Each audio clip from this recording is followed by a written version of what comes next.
नमस्कार साथियों, 12वीं कक्षा हिंदी विषय के अंतर्गत आरो भाग 2 गद्य खंड का चौथा पाठ पहलवान की ढोलक। इस पाठ से संबंधित महत्वपूर्ण बहुविकल्पी प्रश्नोत्तरी इस वीडियो के माध्यम से प्रस्तुत की जा रही है, जिसमें आपको लगभग 40 प्रश्न इस वीडियो में मिलेंगे। इसमें 5 सेकंड का टाइमर लगाया गया है, जिसके माध्यम से आप पाठ को कितना सुने, समझे, जानते, इसके बारे में आप आकलन लगा सकते हैं। तो आइए चलते हैं पहलवान की ढोलक पाठ से संबंधित महत्वपूर्ण बहुविकल्पी प्रश्नोत्तरी श्रृंखला का क्वेश्चन नंबर 1। पहलवान की ढोलक पाठ के अनुसार उस समय कौन सा दिन था? ऑप्शन देखिए, बरसात का, गर्मी का, ठंडी का, बसंत का। उत्तर हो जाएगा स नंबर, ठंडी का दिन था। पाठ के पहले लाइन में ही लिखा हुआ है, देखिए, जाड़े का दिन। जाड़े मतलब ठंडी का दिन हो गया। तो यहाँ पर हमने थोड़ा सा शब्द परिवर्तित कर दिया, मीनिंग वही है। ऑप्शन नंबर स, ठंडी का। चलते हैं क्वेश्चन नंबर 2 की ओर। कौन सी रात ठंडी और काली है? ऑप्शन देखिए, पूर्णिमा की रात, अमावस्या की रात, अष्टमी की रात, एकादशी की रात। उत्तर हो जाएगा ब नंबर, अमावस्या की रात ठंडी और काली है, क्योंकि कहा जाता है कि अमावस्या की रात और अधिक काली होती है, क्योंकि उस दिन चंद्रमा पूरी तरह से दिखाई नहीं देता। ये प्रश्न भी आपके पहले लाइन से ही, पाठ के शुरुआत से ही लिया गया है। देखते हैं क्वेश्चन नंबर 3 की ओर। गांव में कौन सी बीमारी फैली हुई थी? ऑप्शन देखिए, मलेरिया और हैजा, डायरिया और हैजा, डेंगू और मलेरिया, कोरोना और डेंगू। उत्तर हो जाएगा साथियों अ नंबर, ऑप्शन मलेरिया और हैजा। पहले नंबर में ही है, देखिए पहली लाइन में ही 3 प्रश्न बन गया साथियों। ठंडी का दिन, अमावस्या की रात, कौन सी बीमारी? मलेरिया और हैजा। तो मलेरिया और हैजा की बीमारी फैली हुई थी उस गांव में, जैसे कि आजकल कोरोना की बीमारी कोविड-19 फैली हुई है। चलते हैं क्वेश्चन नंबर 4 की ओर। किसकी आवाज़ डरावनी और निस्तब्धता को भंग कर देती थी? ऑप्शन देखिए, सियारों और कुत्तों की, कुत्तों और पेचक की, सियारों और पेचक की, कुत्तों और बिल्ली की। उत्तर नंबर श हो जाएगा, सियारों और पेचक की आवाज़, जो बहुत डरावनी होती थी और उस शांति को भंग कर देती थी। ये पैरा नंबर 3 में दिया गया है। चलते हैं 5वें प्रश्न की ओर। किसमें परिस्थिति को ताड़ने की एक विशेष बुद्धि होती है? ऑप्शन देखिए, मनुष्यों में, पक्षियों में, बिल्लियों में, कुत्तों में। उत्तर हो जाएगा द नंबर, कुत्तों में। कुत्तों में परिस्थितियों को भांपने की, ताड़ने की, अनुभव करने की एक विशेष बुद्धि होती है, और इसलिए वो भौंकने लगते हैं, रोने लगते हैं। देखना, रात्रि के समय विशेष रूप से, दिन में भी। चलते हैं 6ठे नंबर प्रश्न की ओर। रात्रि की भीषणता को किसकी आवाज़ ललकारती रहती थी? ऑप्शन देखिए, मृदंग की आवाज़, पहलवान की आवाज़, हारमोनियम की आवाज़, पहलवान का मृदंग। उत्तर हो जाएगा ब नंबर, पहलवान की ढोलक की आवाज़ उस रात्रि की भीषणता को ललकारती रहती थी। चलते हैं 7वें नंबर प्रश्न की ओर। चट धा गिड़धा, चट धा गिड़धा का क्या आशय है? उत्तर देखिए, ऑप्शन आ जा भिड़ जा, उठाकर पटक दे, वाह पट्टे मत डरना मत डरना। उत्तर हो जाएगा अ नंबर आजा भिड़ जा। चट धा गिड़ धा, चट धा गिड़ धा का मतलब होता है आजा भिड़ जा, आजा भिड़ जा, ये उसका मतलब है। चलते हैं 8वें नंबर की ओर। चटाक चट धा, चटाक चट धा का क्या आशय है? ऑप्शन देखिए, आजा भिड़ जा, उठाकर पटक दे, वाह पट्टे मत डरना मत डरना। उत्तर हो जाएगा ब नंबर, उठाकर पटक दे। चटाक चट धा रखना है, चटाक चट धा मतलब उठाकर पटक दे। ये ब नंबर ऑप्शन है। सीरियल वाइज जा रहे साथियों, हम अभी तक हम लोग पहले पेज में ही हैं। चलते हैं 9वें नंबर प्रश्न की ओर। ढाक ढीना का क्या आशय है? ढोल की आवाज का ही अलग अलग स्वर है, आशय है, मतलब है। तो ढाक ढीना बजता है ढोल, तब उसका क्या मीनिंग होता है? देखिए ऑप्शन में, आजा भिड़ जा, उठाकर पटक दे, वाह पट्टे मत डरना। उत्तर हो जाएगा स नंबर, वाह पट्टे। ये आवाज होती है उस ढोलक की। जैसे ही ढाक ढीना बजता है, मतलब होता है वाह पट्टे। बहुत अच्छा नौजवान, बहुत अच्छा नौजवान, ऐसा मानो उनको शाबाशी देते। चलते हैं 10वें प्रश्न की ओर। चट गिड़धा का क्या आशय है? ऑप्शन देखिए, आजा भिड़ जा, उठाकर पटक दे, वाह पट्टे मत डरना।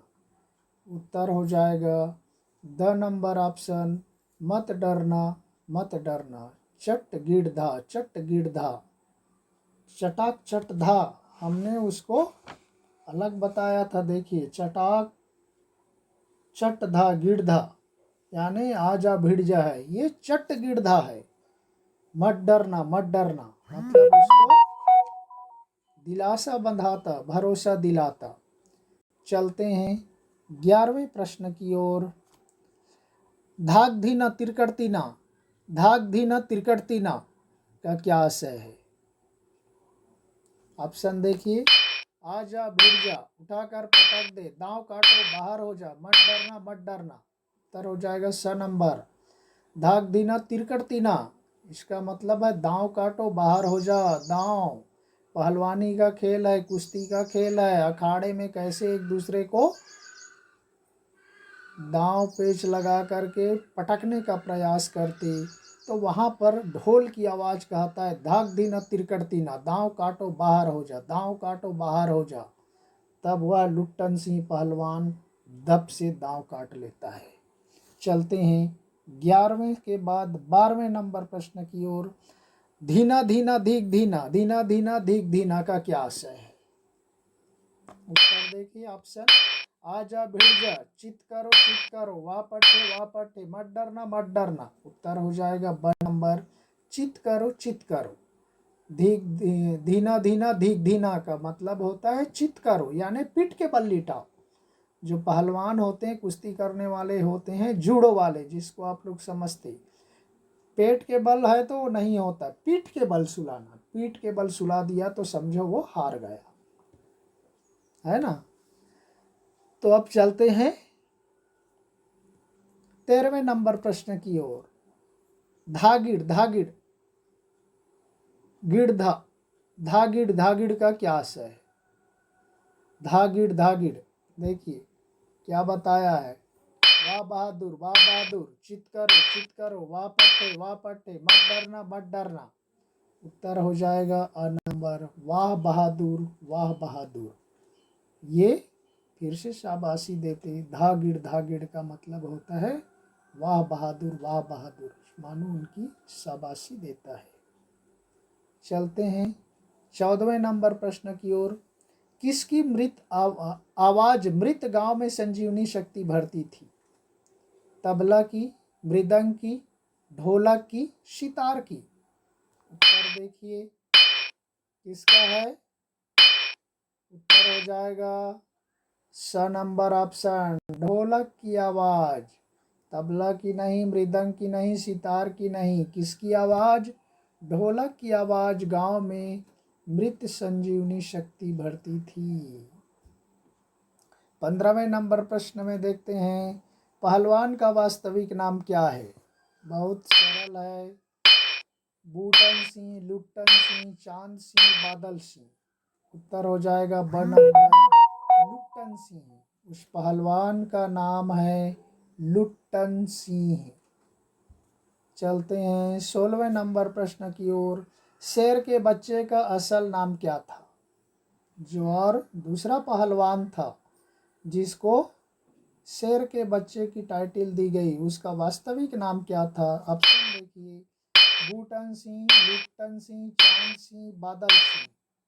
उत्तर हो जाएगा स नंबर चांद सिंह।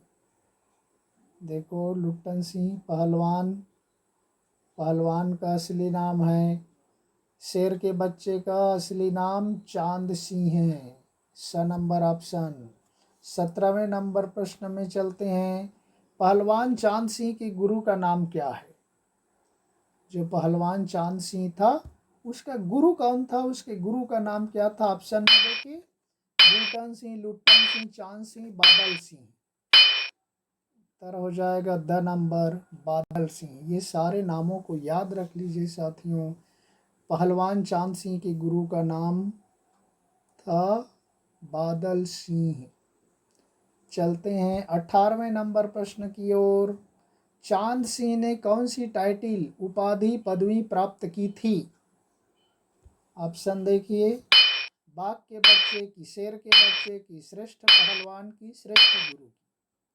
उत्तर हो जाएगा ब नंबर शेर के बच्चे की। हमने पिछले ऑप्शन में ही देखा, शेर के बच्चे की टाइटल किसने प्राप्त की थी? चांद सिंह पहलवान ने। तो चांद सिंह पहलवान ने कौन सी टाइटल, उपाधि या पदवी प्राप्त की थी? शेर के बच्चे की। ये पेज नंबर 110।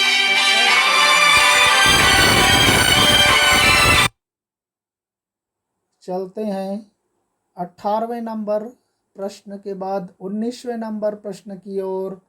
वृद्ध राजा साहब के नगर का नाम क्या था? जो जहाँ पहलवानी हो रहा था, उस पहलवानी होने वाले नगर के राजा साहब का नाम, उसके नगर का नाम पूछ रहा है। राजा साहब का नाम बाद में आएगा। नगर का नाम देखते साथियों, रामनगर, मोहन नगर, श्याम नगर, जानकी नगर।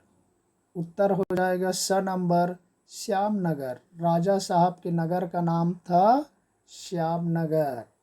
20वें नंबर में देखते हैं, राजा साहब का नाम क्या है?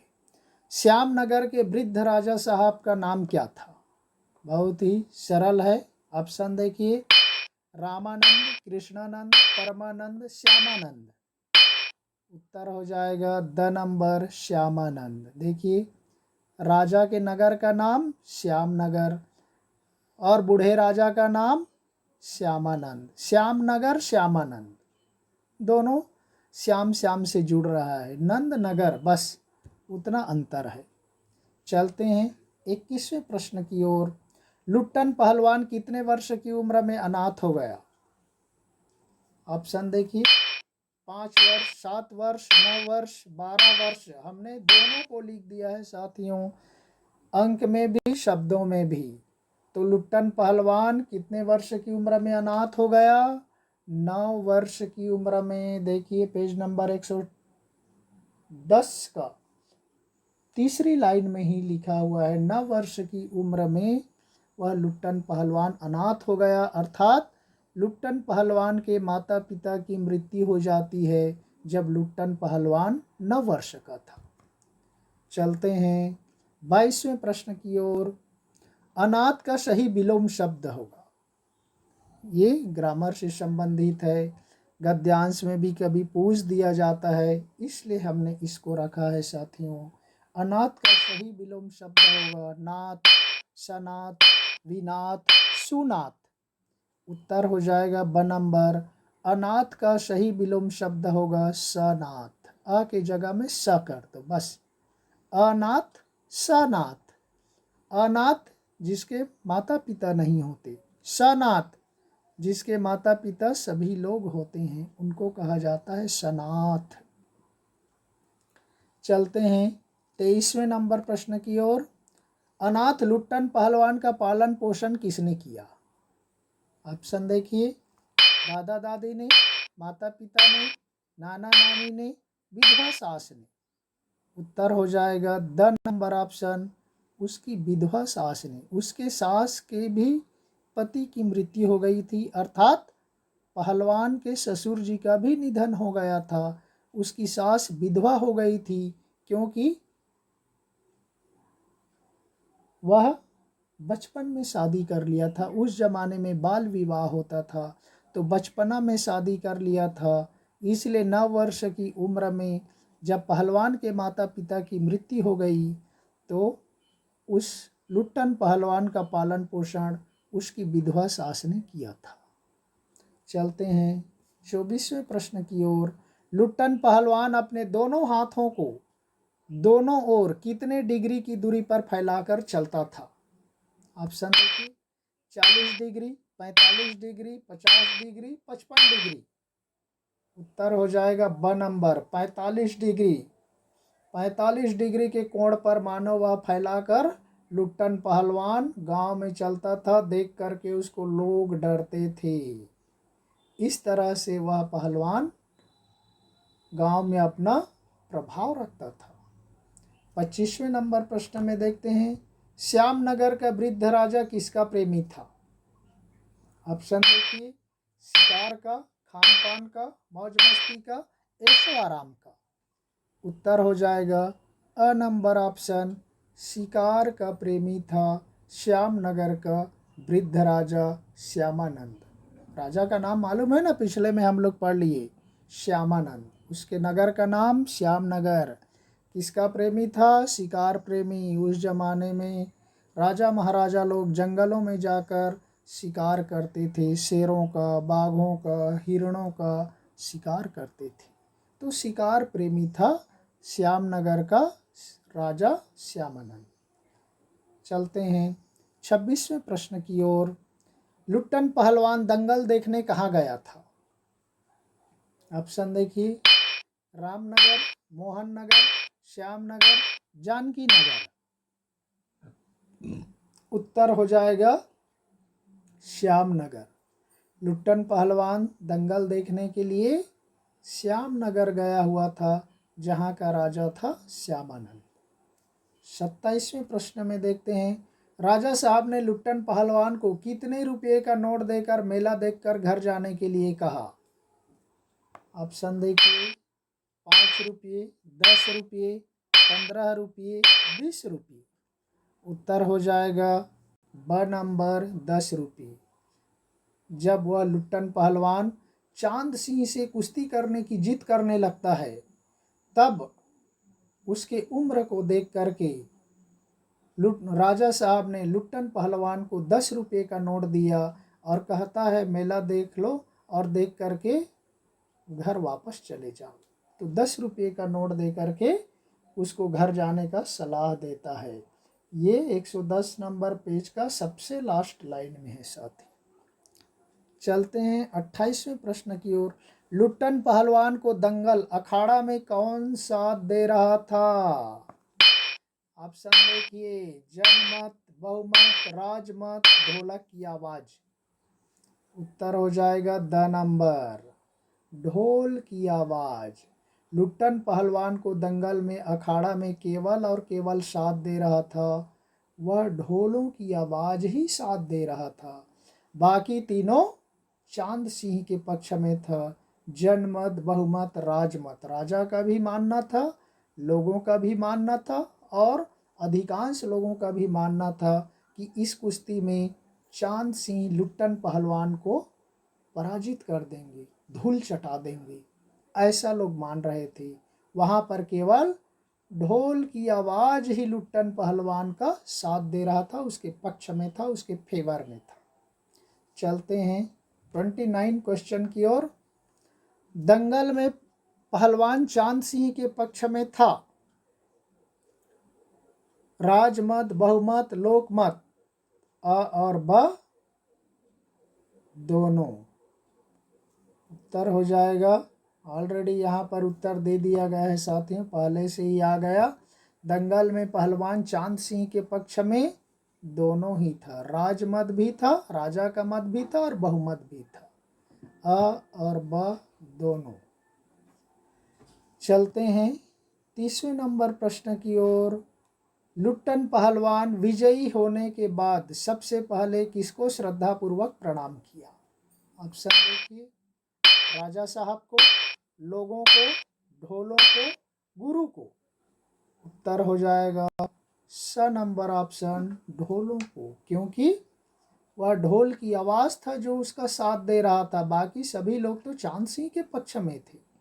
इसलिए जैसे ही वह चांद सिंह को धूल चटा देता है, मिट्टी सुंघा देता है, आकाश दिखा देता है, तब वह सबसे पहले श्रद्धापूर्वक नमन करता है उन ढोलों को ही। स नंबर ऑप्शन। चलते हैं 31वें प्रश्न की ओर। लुट्टन पहलवान किसको अपना गुरु मानता था? बहुत ही इजी प्रश्न है। उत्तर देखिए, व्यक्ति को, ढोल को, जनमत को, राजमत को। उत्तर हो जाएगा ब नंबर, ढोल को। लुट्टन पहलवान ने किसी को अपना गुरु नहीं बनाया था, वह केवल ढोल को अपना गुरु मानता था। ढोल की थाप पर, ढोल की आवाज़ पर ही वह अपना चाल चलता था, दांव चलता था और अपने शत्रु को, अपने विपक्षी को आसमान दिखा देता था। चलते हैं 32वें प्रश्न की ओर। जीते रहो बहादुर, तुमने मिट्टी की राज रख ली, यह कथन किसने कहा?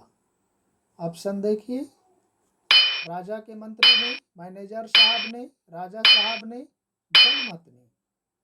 उत्तर है श नंबर, राजा साहब ने। जब वह लुट्टन पहलवान चांद सिंह को पराजित कर देता है, पटक देता है, तब राजा साहब प्रसन्नता के साथ कहने लगता है कि जीते रहो बहादुर, तुमने हमारी मिट्टी की लाज रख ली, हमारे मिट्टी की मान को बचा लिया। ये राजा साहब ने कहा। चलते हैं 33वें प्रश्न की ओर। लुट्टन पहलवान को राजा साहब द्वारा राज पहलवान घोषित करने पर किन लोगों ने विरोध किया?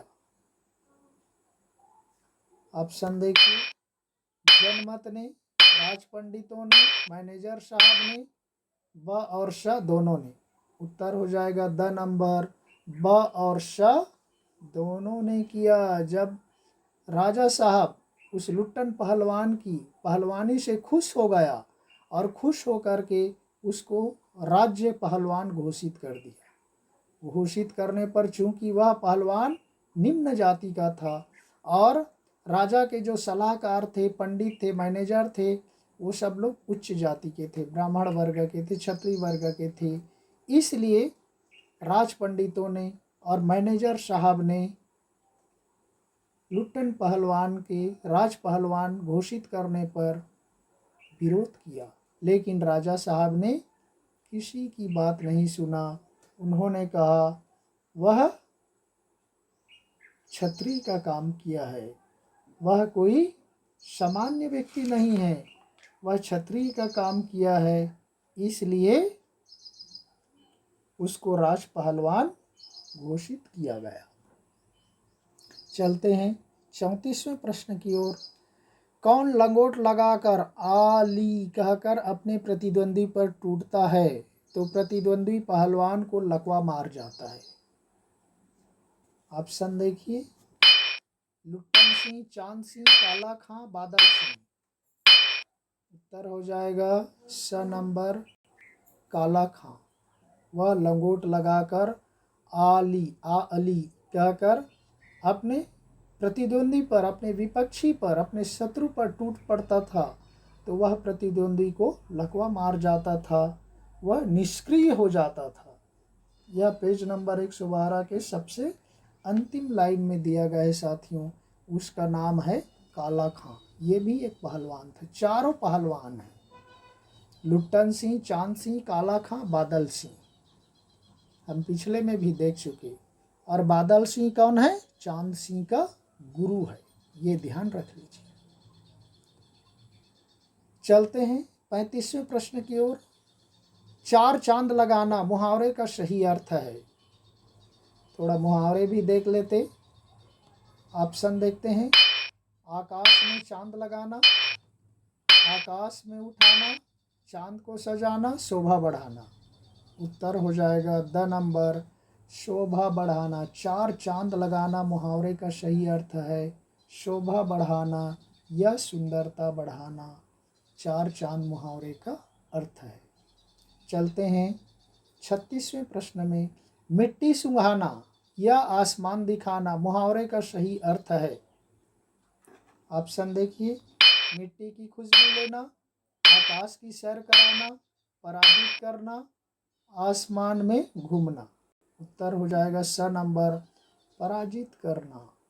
मिट्टी सूंघाना या आसमान दिखाना दोनों एक ही है। मिट्टी सूंघाना या आसमान दिखाना दोनों का एक ही मीनिंग होता है, पराजित करना, परास्त करना, हरा देना, ये उसका अर्थ है। चलते हैं 37 क्वेश्चन की ओर। लुट्टन पहलवान की बुद्धि किसके बराबर थी? उत्तर देखिए। जवानों के, बच्चों के, युवकों के, वृद्धों के बराबर। उत्तर हो जाएगा बच्चों के। लुट्टन पहलवान ताकत जरूर रखता है, लेकिन उसमें बुद्धि बच्चों के बराबर है। आप देखे होंगे जो जितना बड़ा पहलवान ताकतवर होता है उसमें बुद्धि की कमी होती है, थोड़ा बुद्धि कम होता है। चाहे वह महाभारत के प्रसंग में किसका, भीम का भी देखो। भीम को लोग कम बुद्धि का मानते थे क्योंकि भीम ताकतवर था। उसको वरदान में 10,000 हाथियों का बल प्राप्त था, लेकिन बुद्धि में उसको कम मानते थे। तो लुट्टन पहलवान की बुद्धि किसके बराबर थी? बच्चों की। ब नंबर ऑप्शन, बच्चों की बुद्धि के बराबर। 38 क्वेश्चन देखते हैं। लुट्टन पहलवान के कितने पुत्र थे? सरल है, एक पुत्र, तीन पुत्र, दो पुत्र, चार पुत्र। उत्तर देख लेते हैं। उत्तर हो जाएगा स नंबर, दो पुत्र। लुट्टन पहलवान के दो पुत्र थे, दोनों भी लुट्टन पहलवान के ही जैसे हट्टे कट्टे, ताकतवर और बलिष्ठ थे। चलते हैं 39 क्वेश्चन की ओर। लुट्टन पहलवान कितने वर्षों तक अजेय रहा? ऑप्शन देखिए। 5 वर्षों तक, 10 वर्षों तक, 20 वर्षों तक, 15 वर्षों तक। उत्तर हो जाएगा द नंबर, 15 वर्षों तक वह लुट्टन पहलवान राज दरबार में रहकर अजेय रहा, उसको किसी ने नहीं जीत सका। तो 15 वर्षों तक याद रख लीजिए। 40वें प्रश्न में देखते हैं साथियों। अजेय शब्द का सही अर्थ होगा अजेय। ऑप्शन देखिए। जिसको जीता ना जा सके, जिसको जीता ना जा सके, जिसकी जयकार हो सके, जिसकी पराजय हो सके।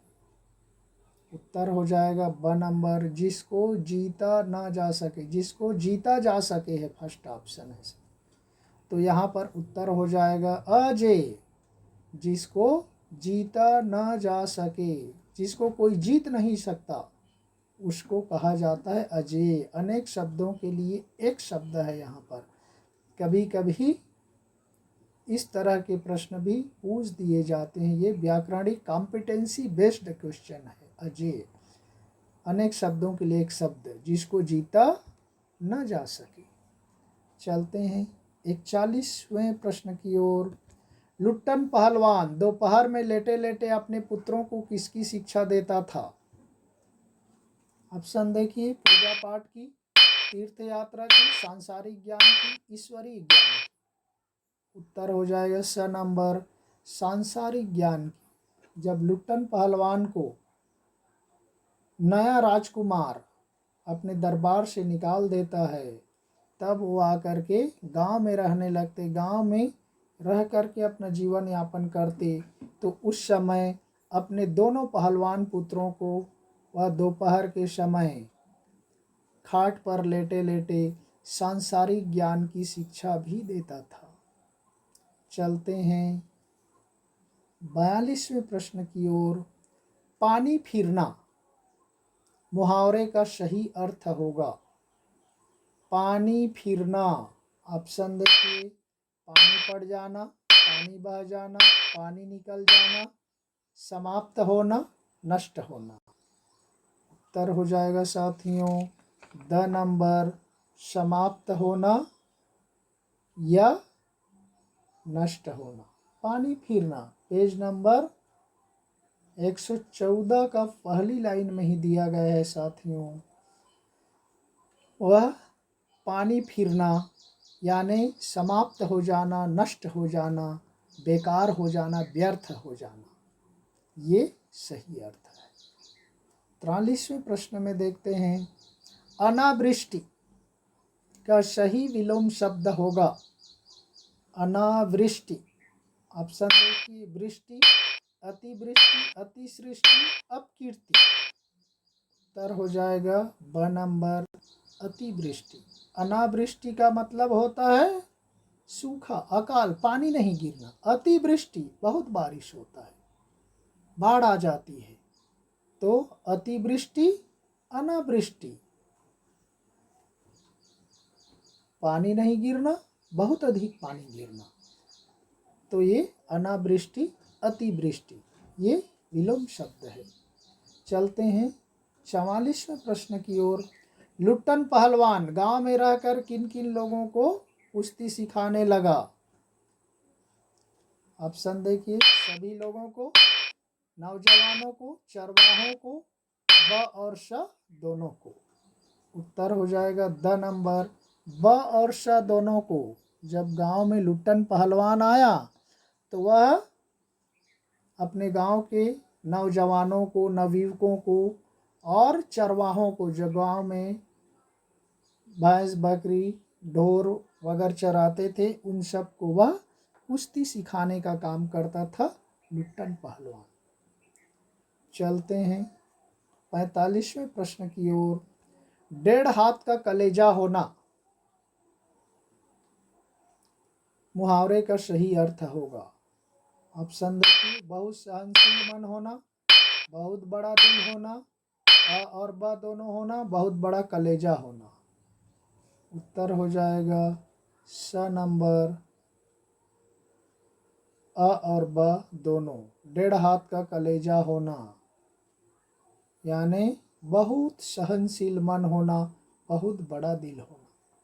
ये इसलिए कहा गया क्योंकि लुट्टन पहलवान के दोनों बेटों की मृत्यु हो जाती है उस मलेरिया और हैजा से। तो वह गांव के लोगों को नहीं बुलाता, बल्कि दोनों अपने बेटों को अपने कंधे पर उठा करके गंगा नदी में विसर्जित कराता है।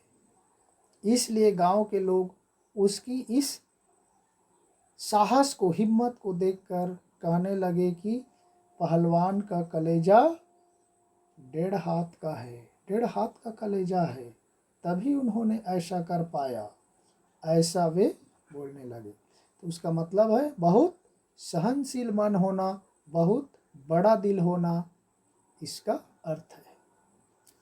चलते हैं 46वें प्रश्न की ओर। जब मैं मर जाऊं तो चिता पर मुझे चित नहीं पेट के बल सुलाना। मैं जिंदगी में कभी चित नहीं हुआ और चिता सुलगाने के समय ढोलक बजा देना। यह कथन किसका है? ऑप्शन देखिए, राजा साहब का, लुट्टन सिंह का, राजकुमार का, चांद सिंह का। उत्तर हो जाएगा ब नंबर, ऑप्शन। लुट्टन सिंह ने कहा था अपने शिष्यों को, जब मैं मर जाऊं तो चिता पर, यानी जिस लकड़ी के ढेर पर हिंदू संस्कृति के अनुसार उस मृत शरीर को रखा जाता है, उसको कहा जाता है चिता। तो मुझे उस चिता में पेट के बल सुलाना।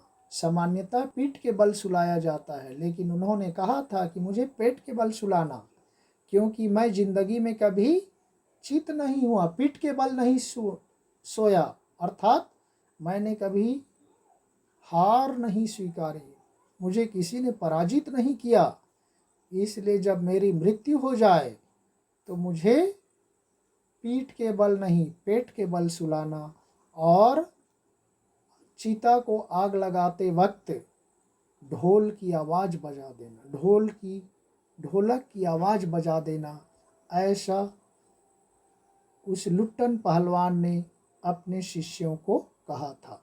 और उनकी इच्छा के अनुसार ही उनके शिष्यों ने उनको चिता पर पेट के बल सुलाया और अग्नि संस्कार करते समय ढोलक बजाया गया।